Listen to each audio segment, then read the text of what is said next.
মসজিদ আছে যে বাংলাদেশের এনসি মাটিতে পা রাখলে যে কোনো জায়গায় দাঁড়াইলে কোনো না কোনো জায়গা থেকে আজানের ধ্বনি কানে শুনতে পায়। সেই দেশের মানুষ শুক্রবারে আজান দিতে দেরি হয়, মসজিদগুলি ভরতে দেরি হয় না। আর সেই দেশের মধ্যে সেই দেশের সরকারের কাছে প্রতি তারা শ্রমিকের মর্যাদা চায়। এই চাওয়াটাই সবচেয়ে লজ্জার ব্যাপার, এই চাওয়াটাই লজ্জার ব্যাপার। চাই কেমনে, কিভাবে হয়? আমার ভাইরা, এইটাকেও কেউ প্রমোট করতে চায়।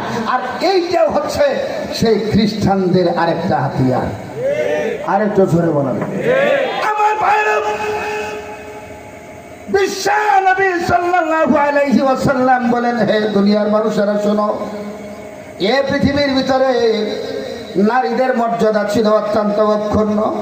নারীদেরকে জীবন্ত কবরস্থ করা হতো, নারীদেরকে জবাই করিয়া করিয়া তারা জীবন্ত কবরস্থ করত।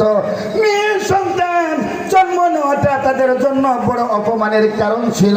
আমি বিশ্ব নবী সাল্লাল্লাহু আলাইহি ওয়াসাল্লাম এই দুনিয়াতে আবির্ভূত হওয়ার পরে নারীর মর্যাদা সর্বপ্রথম আমি প্রতিষ্ঠিত করতে পেরেছি। আমি নারীর মর্যাদাকে শ্রেষ্ঠতম উচ্চাঙ্গে পৌঁছে দিয়েছি। নারী কমিশনের কোনো দরকার নাই।